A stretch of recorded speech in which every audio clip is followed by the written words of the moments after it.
Welcome to Portfolio Players, presented by E-Trade from Morgan Stanley. I'm Dan Roberts here at FOS in New York, and today I've got the longtime MLB executive, Jonathan Meritor. Jonathan, thanks for coming in. Well, thanks, Dan. It's a pleasure to be here. Thanks for inviting me. So I want to get into all kinds of investment type stuff and what you're seeing in the world of sports ownership and sports as an asset class. But let's start with baseball. I mean, There's a lot to talk about with Major League Baseball. MLB took a lot of flack for many years, especially maybe unfairly compared to the other big leagues. Mm-hmm. And now, as we record this, it's coming off a successful by every metric year. I mean, a dream World Series, attendance was up, viewership was up, the pitch clock has worked, it seems to me, especially, now that you are removed from actually being a day-to-day MLB exec. What do you make of where things stand for the league? I think a couple of things have really helped them. First, as you've mentioned, I think the pitch clock has made a huge difference. When I was with the league, I worked primarily for Bud Selig, spent some time with Rob as well, but the pace of game was something that Bud always preached.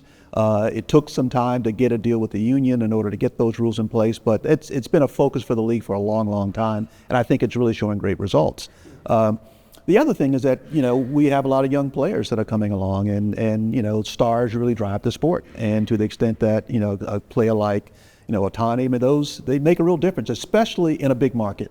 And obviously, having a big market club like the Dodgers win a World Series, you get a lot of eyeballs. It gets a lot of attention, for sure.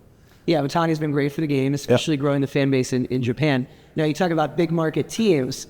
The other big move recently we saw was Soto to the Mets. And I think a lot of people said, well, wait a minute, are we just going to see a future now where all the biggest stars sign with one of four clubs? The Mets, the Dodgers, the Yankees, you could put the Red Sox in there. Is there going to continue to be an imbalance in that way? Well, first of all, in my experience, in my mind, I don't know that the team that spends the most money wins a World Series. I think historically you won't see that trend. Clearly, without any kind of salary regulation, any aggressive salary regulation, money really matters. And my understanding is, I'm not part of league, negotiations or league, considerations regarding where they are in terms of the next CBA, but I understand that's going to be a big topic of conversation for sure. Parity has always been a factor in the sports. Again, go back to my days in the league.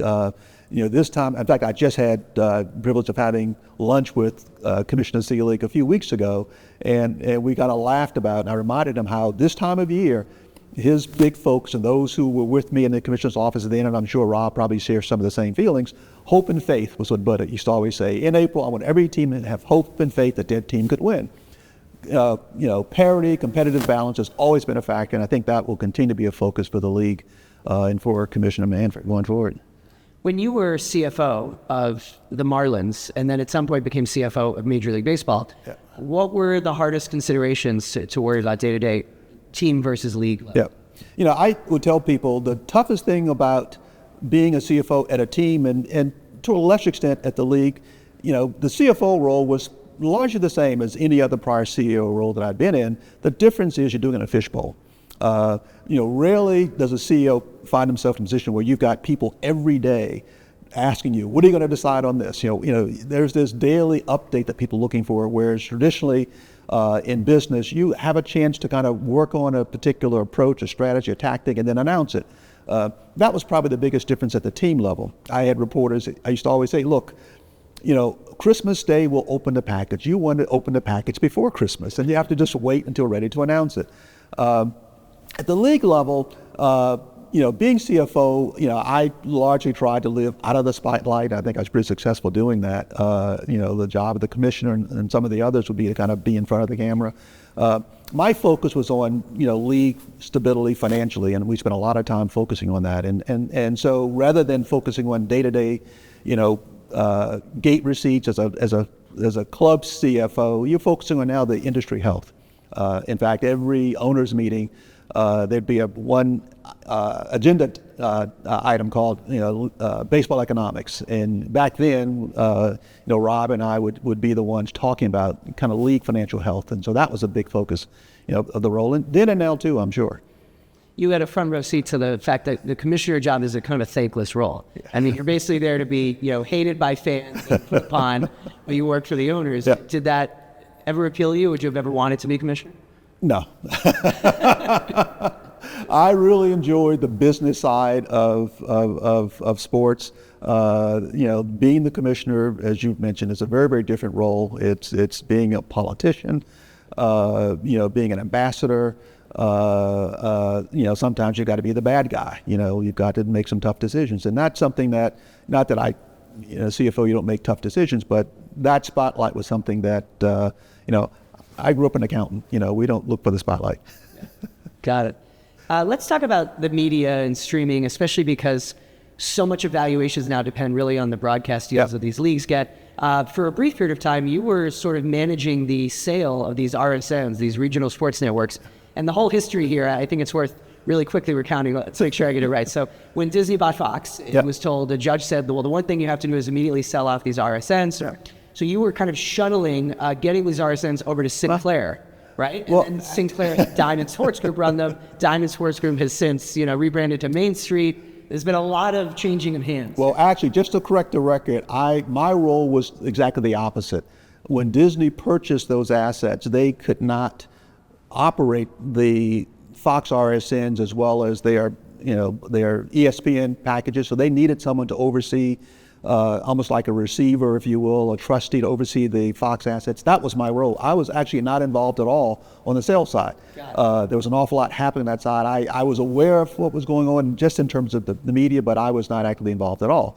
Now, as it turns out, I had a chance to see more closely the business side of the RSN business. So I work with a group of really talented people, guys like Jeff Krolik, and Billy Chambers, who's now doing work for MLB, who really knew the business. I had seen the business really from the league side and even from the team side, and so I had a kind of a front row seat into the economics of the business, but was not involved thankfully in the sale transaction, which was very, very challenging and controversial. Well, and now it's continued to be a long saga, of course, where they've been rebranded FanDuel Sports Network. They're owned by the group formerly known as Diamond, which has filed for bankruptcy. Sinclair no longer has a stake. But a lot of these RSNs, they sort of change hands, and I think a lot of people get something wrong, and that is that it still can be a good business. I mean, there's a way to have these be a good business, and depending on where you live, if you are a fan of your team and you want to see every game, you have to have that local network. Yeah, there's a number of things that's going on in that space. One is, obviously, the media landscape has shifted. When I started with the Marlins as an expansion franchise back in the early 90s, most of the broadcast rights were with linear TV.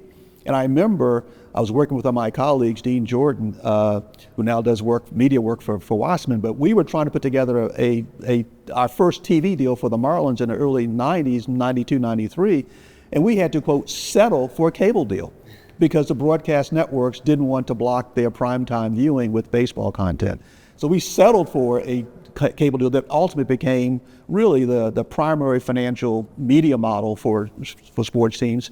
Today, obviously, with technology changing, streaming has become a factor, and that has led to cord cutting and a whole change in the media package. So a lot of what's happening is a function of the media landscape changing, first and foremost. The second thing that I think that's happening, that's been a challenge, is that the value, in my view, of the regional sports networks came about because of the exclusivity that those RSNs were getting. That created, in my view, kind of the regionalization of baseball. It was a very financially rewarding contractual relationship, but it also made it very regional. And so that TV territory that you had was exclusive to that RSN.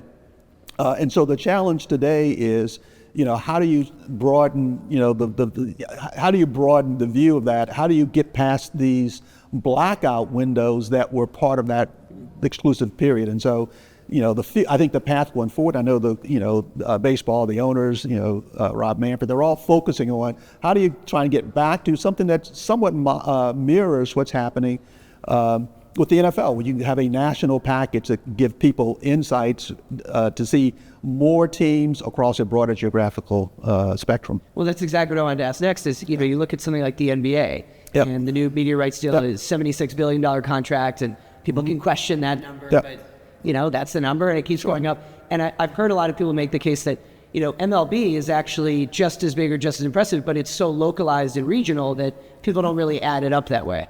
In my view, and I don't know the details other than what's been reported regarding the NBA deal, but in my view, they have moved in the direction that I think baseball also wants to move into. How do you broaden how do you create more opportunities for more people to see your content on multiple platforms? They are kind of maybe second mover, if you will, or first mover in terms of the streaming world. But I think that is the direction that, from what I'm seeing and reading, that baseball would like to go. Move away from this regional package and a cable-based product to one where people can see it on multiple platforms, multiple geographies. Yeah, of course, I guess what we can never have, which is what every fan wants, I think, I know I would pay for it, is just tell me how much to pay to see every single game that my team plays, no matter where I am, if I'm not local. Yep. And we're still not really there because of all these entrenched relationships.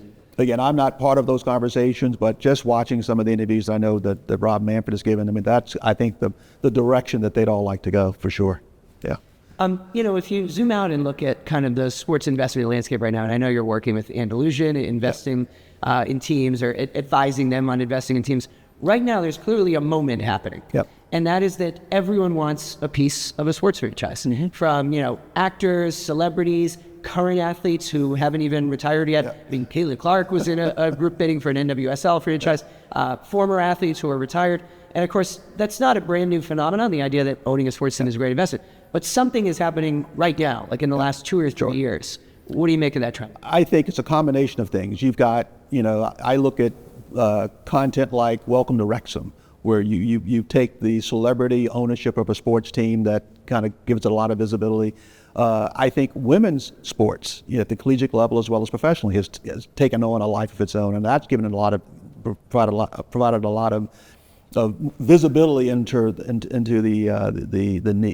desire to own a sports team. Owning a sports franchise, especially amongst the four major sports, has always been something that people have gone after. But then the last thing I'll kind of call out, you now have multiple sports, including pickleball, that again creates this demand to be part of this of a sports ownership group. And obviously, as you watch sports content on TV, you get from the Taylor Swift celebrity shots. I mean, that gives it. There's an awful lot of allure to just being part of a sports franchise that I think has driven a lot of the demand that you're seeing to own a piece of a team.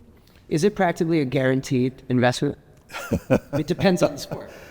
Depends on the sport for sure. I was on a sports panel a couple weekends ago talking about sports ownership, and they had someone, Will Packer, who just took in an interest in the Atlanta Falcons. He was talking about the journey to owning a piece of a sports team, and I thought he raised a lot of points that people should be aware of. First of all, it's a very illiquid investment. And ideally, in the right league, perhaps like the NFL, the chance of getting a capital call is pretty remote. Whereas in other sports, pickleball, capital calls, the phone may ring in a way you don't want it to, you may want to answer the call. But those are all, I think, factors that people need to think about in terms of, is this a good investment? A lot of times you'll find people who want to invest just for the love of the sport. It's a passion play for them. If you've got extra, cash, if you will, exactly.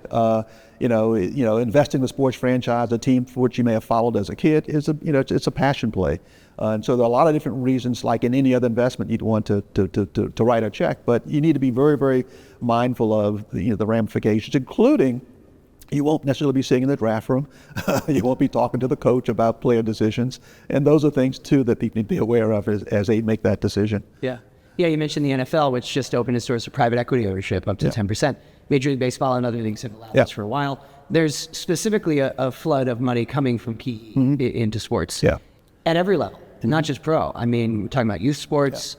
What are kind of the downsides and the positives? Well, there's been corporate sports ownership for some time. When I joined MLB back in 2002, the Dodgers were owned by News Corp, and the Angels were owned by Disney. Rogers. Exactly, and they continue to own interest in the team. And even today, the Atlanta Braves, have some ownership controlled by Liberty Media. The challenge back then, as I saw it, was there were no guidelines for the extent to which you'd have kind of non-personal ownership in a team. My observation back then and I wasn't in favor of corporate ownership back then, was that, I think it takes the passion of an individual owner, like being an owner of a business, to really put the fans first, to think about it in a very different way than as a media play, perhaps, which is maybe what drove, I don't know for sure, but that may have been what drove both Disney and News Corp to own those franchises. What has happened today, from what I've seen, is that as the leagues put in place rules, they first of all cap the percentage of ownership.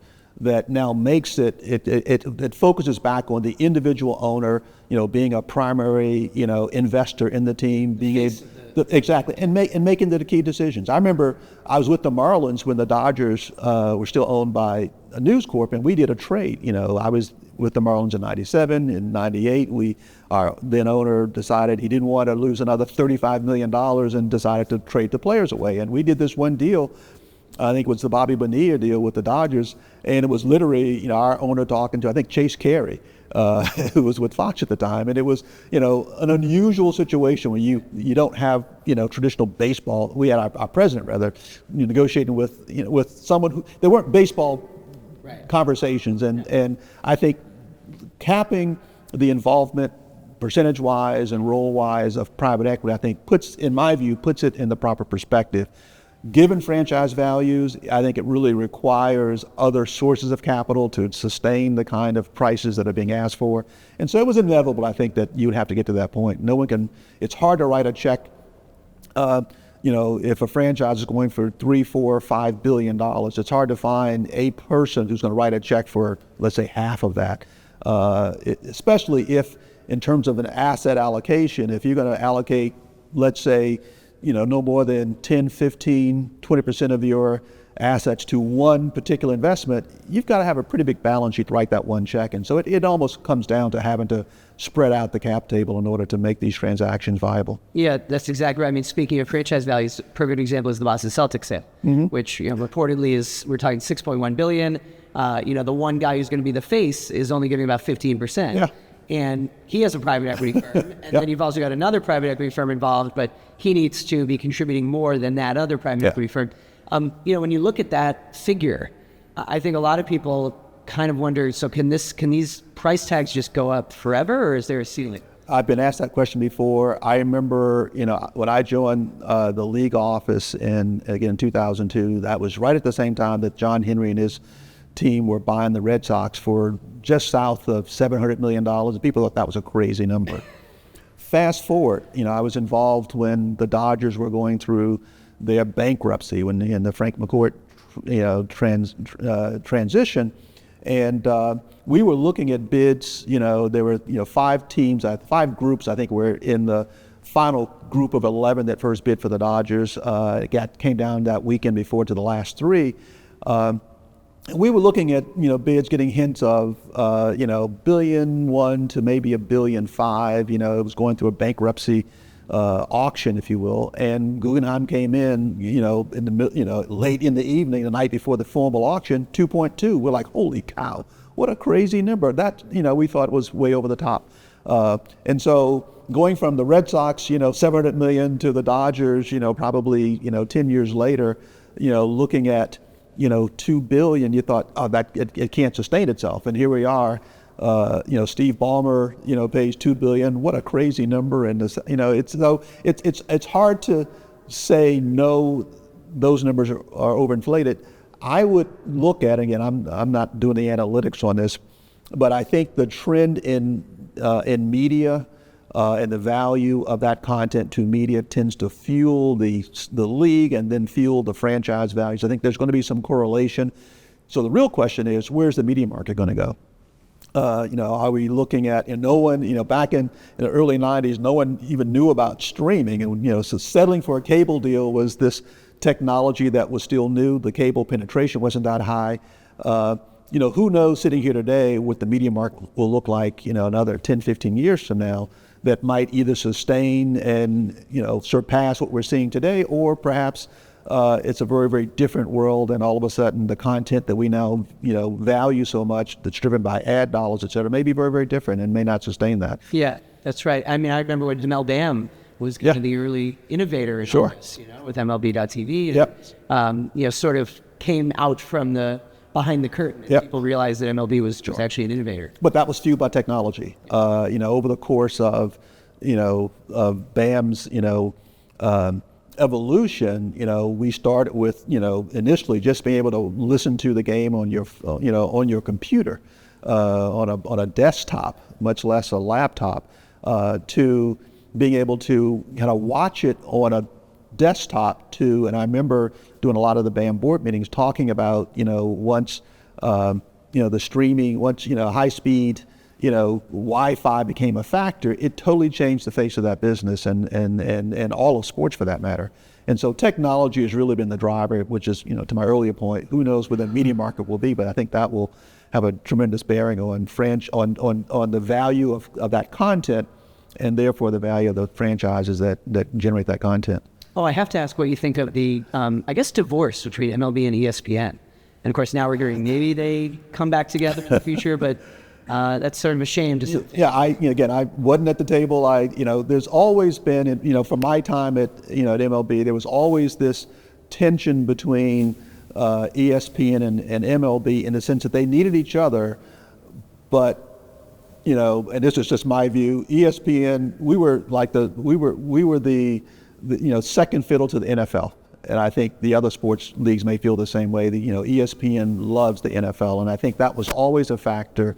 I don't know what led to the quote breakup. I'd like to see them get back together. ESPN's been a great partner for baseball for a long time, and who knows? Again, I'm not part of those conversations to be able to give any greater insights than what one might think about from the sidelines. Yeah, me too. I'd like to see them get together. Let's talk about your personal investment. Sure.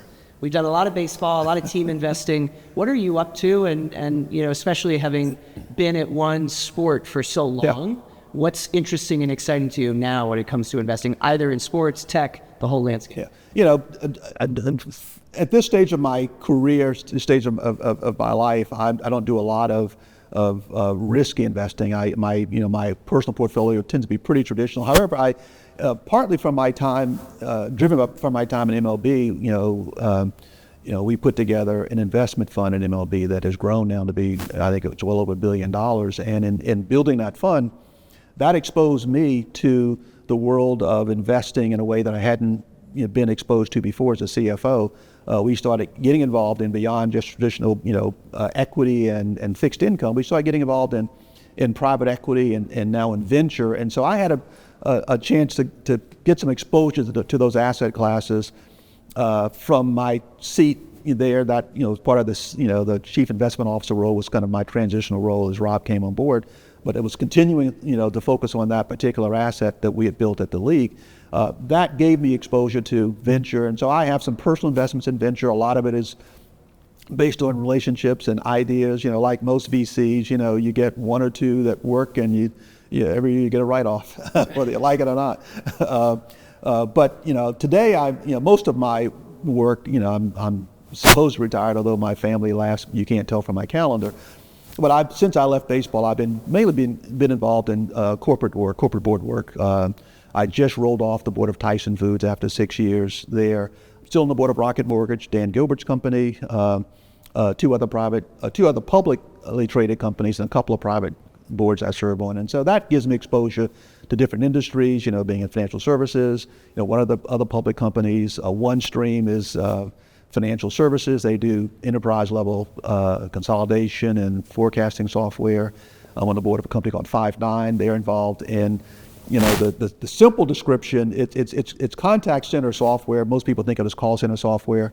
For example, if you call American Airlines, they'll say, "Hello, Jonathan. I recognize you from your phone number. Are you calling about this flight? It's this." It's an AI. Exactly, but that combination of integrating all those systems, using AI to really advance that, that board gives me exposure to, again, another technology that kind of keeps me informed about what's happening in the world. So that's kind of what keeps me busy these days. Tyson Foods and Rocket, these are big consumer-facing brands.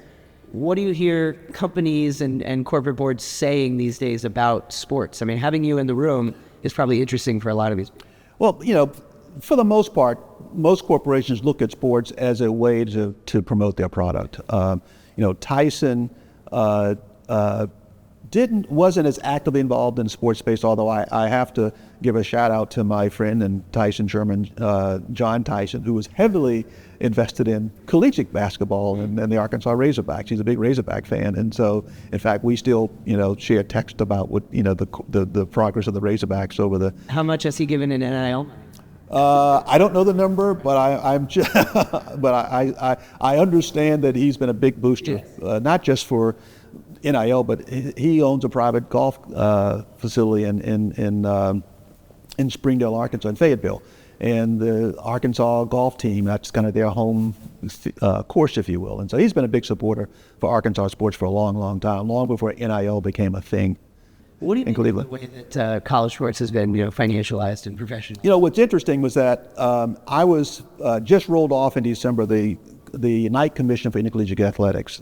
A lot of people don't know what that is, but it's an organization funded by the Knight Foundation that whose primary purpose was to try and keep the focus on the academic side of collegiate athletics. A lot of the innovations that came out of, a lot of the changes, I should say, that came out of the NCAA were usually first made as a recommendation by the Knight Commission. The members tend to be current and former athletic directors, college presidents, athletes. When I was on the board, Paul Tagliabue was on the board with me. I joined at the same time that David Robinson joined. And so you get a lot of, in my view, impartial but somewhat informed people who want to help advance collegiate athletics. When the NIL topic first came up, the Knight Commission put out a paper suggesting how it ought to be regulated. And the NCAA is a very, very complex organization, and I would tell people part of my role, not being as familiar with collegiate athletics and being on that commission, was to give them some insights into how things worked on the professional level. And I would share a lot of comparisons. And one of the things I would point out that I think has impacted, again, in my view, NILs and how that is impacting the collegiate area was that, in the professional side, you have several things that's hard to really envision today in collegiate athletics, which has led to, in my view, a lot of the uncertainty, and I say chaos. It seems chaotic compared to what it was before, but I think it's fair. But in the professional side, you will have a commissioner who can make a decision for the benefit of the entire sport. You have, I think, a group of owners, team owners, who all have the same goal. And I mentioned before, competitive balance. Most leagues want competitive balance. You don't want the same team winning every year. 5, 6, 7 years. You tend to lose interest. On the collegiate side, though, you not only have the NCAA that is driven by members who are on paper represented by the college president, but the college president has probably 8 other constituencies between their chancellor, the state legislature, boosters, you name it, their own board. Collegiate athletics is probably, point number 16 on their list of priorities day to day. So the athletic director is now the person representing the interest. But the athletic director doesn't have the same skin in the game that you might find on the professional side. And so you've got all these mixed loyalties and all these, what I would call a dispersed set of decision makers who don't all even align on what they're trying to accomplish. I think that if the SEC won every college championship football for the next 10 years, they'd be very happy. It would probably, I think, hurt, I should say, would be the word, collegiate athletics. What makes March Madness so much fun is, you talk about hope and faith, on any given Sunday, you have that today. This year's a unique year with all number ones making the Final Four, but ordinarily when the tournament starts, everyone's got a shot. If collegiate athletics, because of the impact of money and NILs, became a money wins, I said earlier, in our conversation, I don't think it necessarily works in baseball on a regular basis, but if that's what's going to drive the sport, I think that's going to be a real challenge for the sport going forward. With the transfer portal, on the professional side, it wouldn't be difficult for a commissioner and the owners to say, we want to put some rules in place regarding transfers. We're going to put some rules in place regarding NILs. You don't have that voice, and I think part of it is legislative. I think there's a fear on the part of the NCAA and a lot of the commissioners. Do we really want to kind of collude, if you will, to get together and put in place rules? You don't have, with collective bargaining in place on the professional side, you can negotiate the other side of that equation with the participants, the players, with the athletes. You don't have that yet in collegiate athletics. So there's a lot of complexities that I see from my, having been on the Knight Commission that by comparison creates a lot of the chaos that I think is out there today. And I'm not sure if there's yet a clear solution. Well, it sounds like you fall on the side of we need at least maybe a commissioner, certainly in college football, but maybe a commissioner for all college sports. And the president of the NCAA is not that person. Exactly. They don't have that decision-making authority. I think another factor that's yet to, the House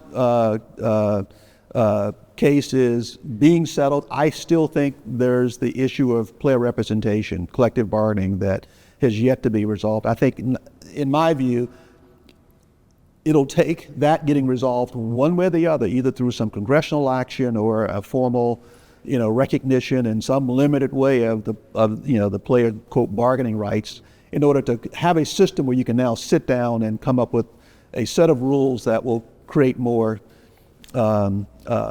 stability in collegiate athletics. Jonathan, let's end on this. In all your years of being a CFO, being a CIO, now you're on a bunch of boards. What have you learned about money and investing? What a question.